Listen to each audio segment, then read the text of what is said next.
Hello Pixel Pushers, it's Sadiq Hussain here from the Pixel Pushers YouTube channel, and today I'm going to start with a short video trying to not only obviously demonstrate the use of some of the tools of Affinity Photo and exploring some of their creative options, for example text and graphics, but also how to reuse some of your old stock photography. So clearly, yes, you could go into stock photography library, either the built-in stock photography tab here within Affinity, or indeed go into one of many websites that gives you stock photography access, both free and paid for. But why not try and use some of your existing photography? So if you're in any way a photographer and you're using Affinity Photo, you will have taken lots of photographs in the past, and of course some of them won't have found a use, or you might think, well, it isn't quite good enough, or it doesn't say anything, it doesn't tell a story or anything like that. And this is what I want to demonstrate to you, is that if you've got a photograph such as this, that in isolation, it might not actually, let me just disable some of these extra elements, that in isolation, it doesn't perhaps say anything, okay, but with a little bit of editing and also addition of some humorous, quite often, or appropriate or contrasting text to the content of the image, then we can actually help to bring that photograph to life, but also to give it a new creative message, if you like, a new creative voice. So let's start from scratch. So I'm just going to go right to the beginning. I'm just going to rewind that all the way back to the beginning, because I've done quite a few edits on that. And essentially, that's a snowscape on top of a hill with a very distinctive street sign not far from here.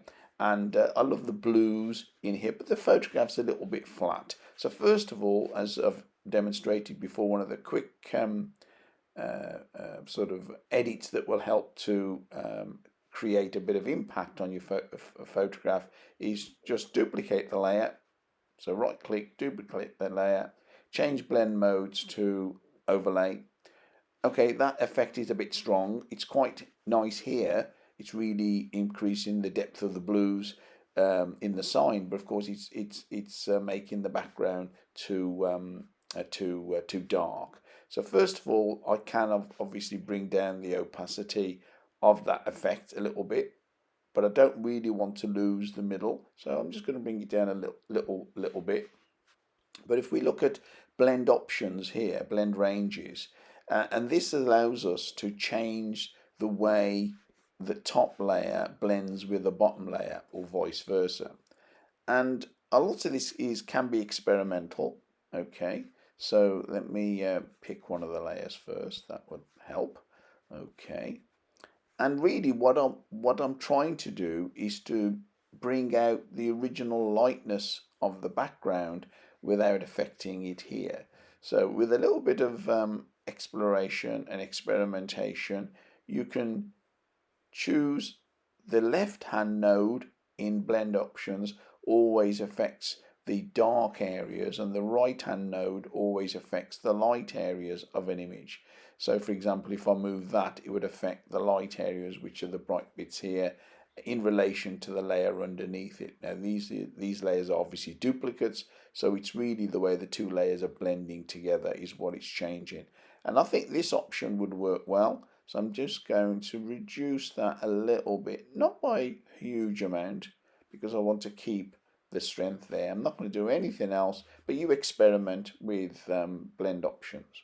Okay, so what we've done is we've given this top layer a slightly different strength and methodology of blending with the layer underneath. Okay, so we could say we're happy with that. Let me combine these together because I don't need to do anything more with the blend options. So I'm just going to right click and merge visible. Okay, and now this merged visible. In fact, I'm going to undo that, because rather than merging visible, I'm going to merge down, and that means it combines the two layers together and it gives you one layer that we're working with, so it's less cluttered. Okay, I would prefer to have this street sign vertical. It's on a slight angle at the moment, so we use the the crop tool. Sorry, within the crop tool, you've got a straighten option here. So if I click on straighten, it gives me a little. I used to think it was a ruler, but it's not a ruler. It's a spirit level. Okay, so should have looked carefully there and draw along the line of one of the straight lines, and I want that straight line to be vertical, and it's done that, and I just click apply. And don't forget that in Affinity Photo, whenever you do a crop, you should always right click the layer and then rasterize and trim, because rasterize and trim means that it has definitely got rid of the pixels that you've cropped out rather than them still being there, because it's a non-destructive method of cropping, which of course has its uses, but we don't need that here. I want to fill these gaps in. Now I could crop this because I've straightened it. I could crop this image, but I don't want to crop it. I'm going to repeat what I've shown you before, which is a neat trick. Whenever you do a panoramic stitch or a straighten, you get these little edges that are obviously missing some data. So simply go to select in the menu, down to alpha range. So we're looking for the pixels that are transparent or partially transparent, which of course are these. But we also want to make sure that that there's a little bit of an overlap. So we just click on grow and shrink. So we want that selection to grow just by a pixel or two. So I'm just going to say 1 pixel. Okay, and if you zoomed into that, you would see that the selection area has now overlapped by a pixel or two, a pixel in this case, right over, so that when we do fill it in with some new pixels, sampled, the software will sample from neighbouring areas, it will blend in real smoothly, and there won't be the chance of a gap between what you filled in and what you originally had. And to fill those in, we just go to edit, and we go to inpaint. So the inpainting brush we've got over here, but if we just click on inpaint, and it'll fill those in automatically within a couple of seconds. Now we can deselect the selection by just pressing the escape key, or indeed go into select and deselect. That will do the same thing, but the escape key on your keyboard is a quick method. So we've straightened it, we've boosted it, we've changed the blend modes, and now we want to put some text on it. Okay, so go to the text tool. Now obviously choose text that you prefer, but I'm going to choose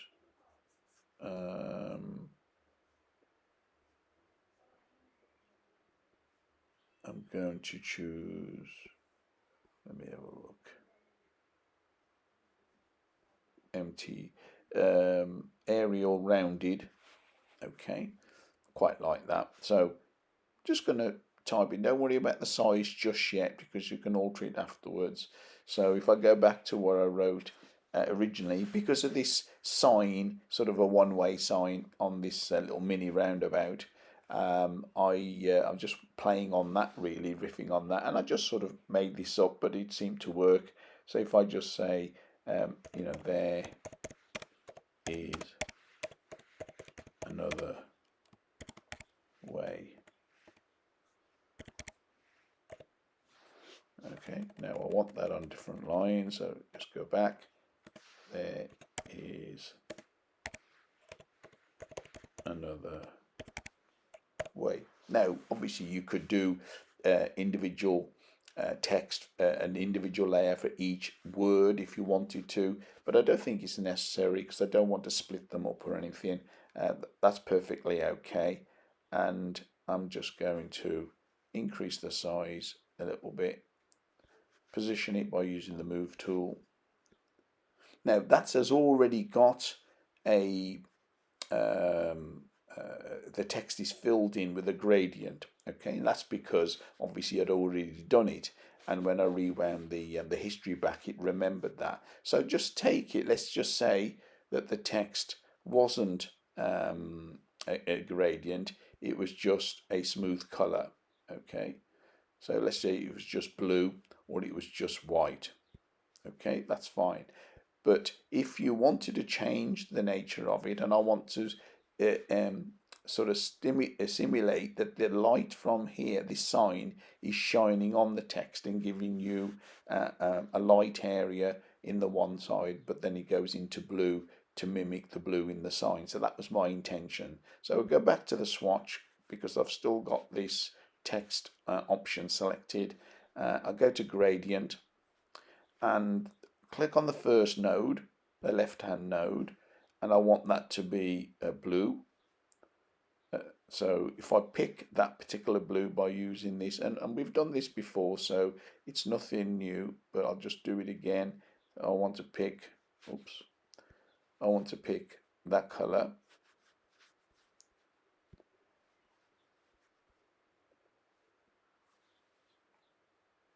Okay, I've picked that color, and then I just click that little circular swatch so that it is that color. So this blue here of the text now is exactly the blue on here. Okay, so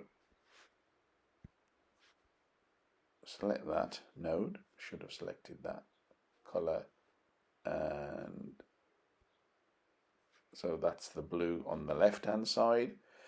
I needed to select that node first, and on the right I want it to be blue. That's fine. Sorry, I want it to be white, so that's okay.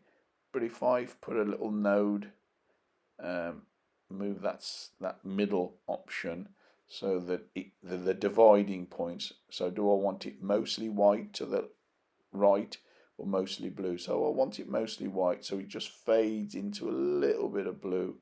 That's okay.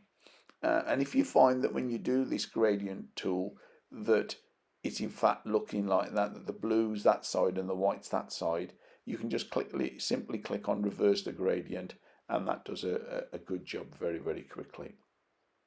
Okay, so we've got the text roughly where we need it. In fact, I'm going to just increase the size of it a little bit, and also the color and the gradient that we want. But we want it to be behind this, if we want it to be behind this street sign. Okay, so what we do is we obviously select the original street sign first of all, and we go to the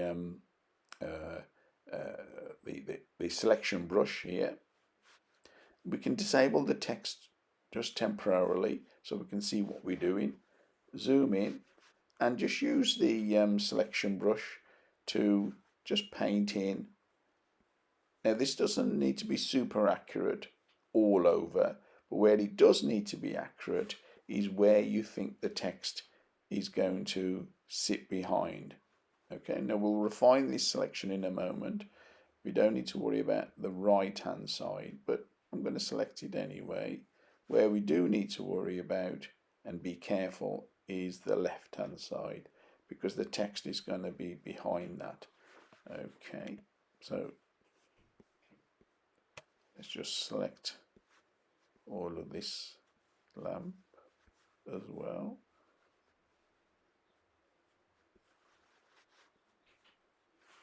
Okay, that's fine, and we want to refine that in a moment. I'll show you that. We've done that many times, which is a really good tool in Affinity. Just click on refine there while we've got the selection brush. So click on refine, and that just allows us to fine tune it should we need to, which of course we do just here. So it's essentially doing a quick resample of the edge to make sure it's okay. That's all okay. Okay, up here we could probably resample. Right, it's not super critical, but that's better. And then, but here the output of this selection, you want it on a new layer. Okay, so this saves you a step later on. You could do copy and paste the selection, of course, but when you've got that option, why not use it? Okay, so let's just bring that to full screen size just by pressing Command and 0. And here now we've got a copy of it. Okay, and there's the text. So all we need to do, of course, is to make sure that the text is sandwiched between the two layers.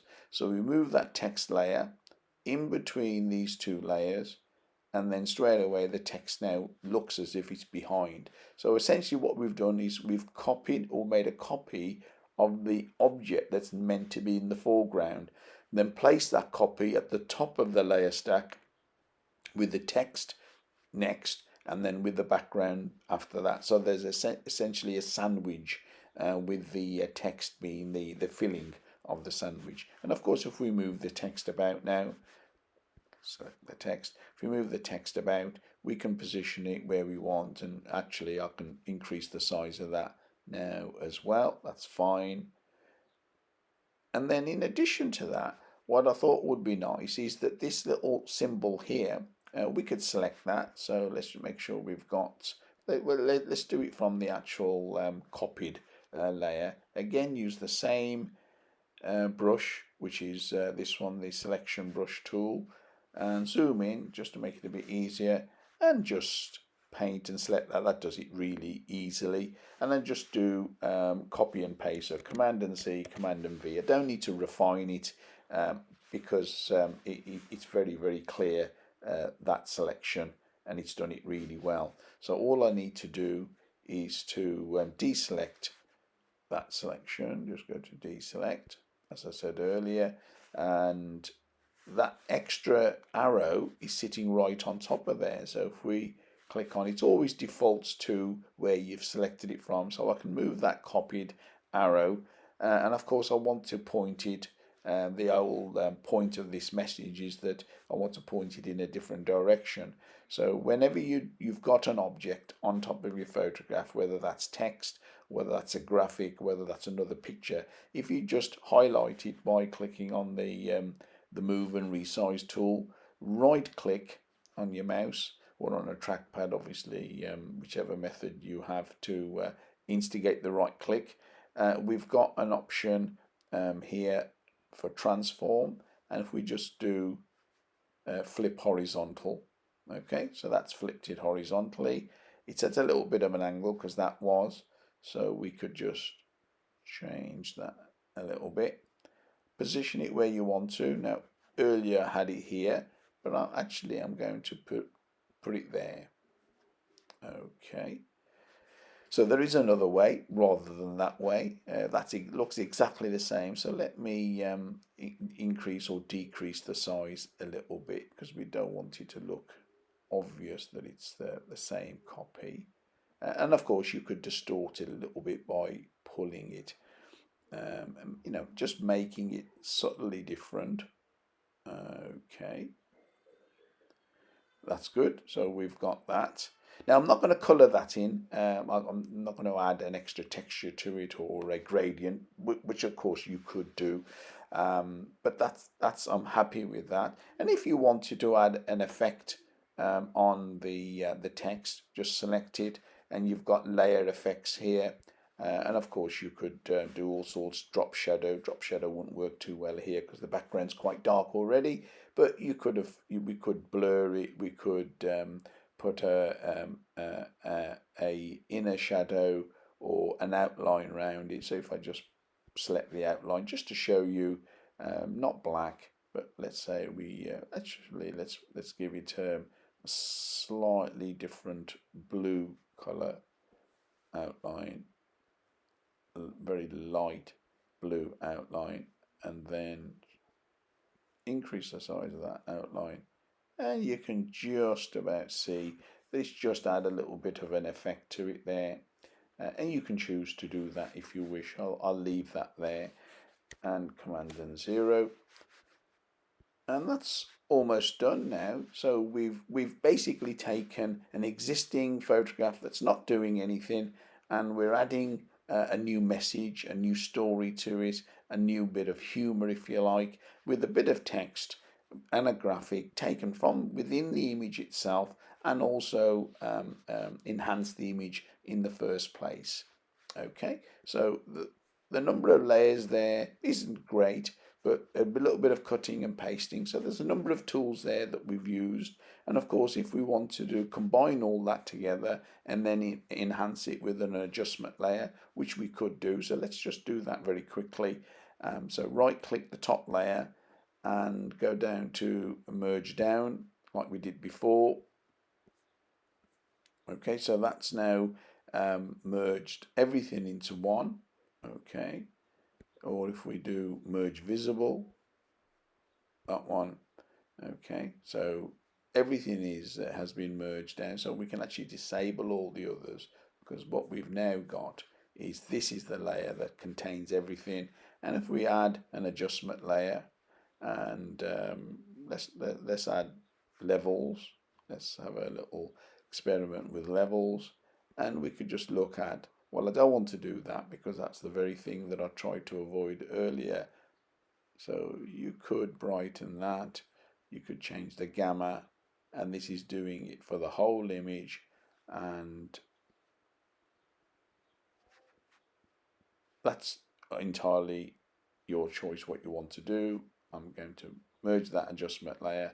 I'm fine with that. And then maybe do a quick adjustment layer for hue, saturation, luminosity, or HSL. And all I want to do here is increase the saturation a little bit. So just giving the blues a little bit more of a boost. It's predominantly blue anyway there. And we'll do merge that adjustment layer as well. And that's the finished article.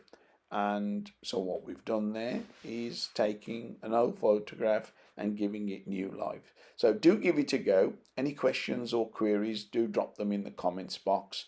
And of course, if you haven't subscribed, please do so. It all helps. And I'll see you next time. Thank you.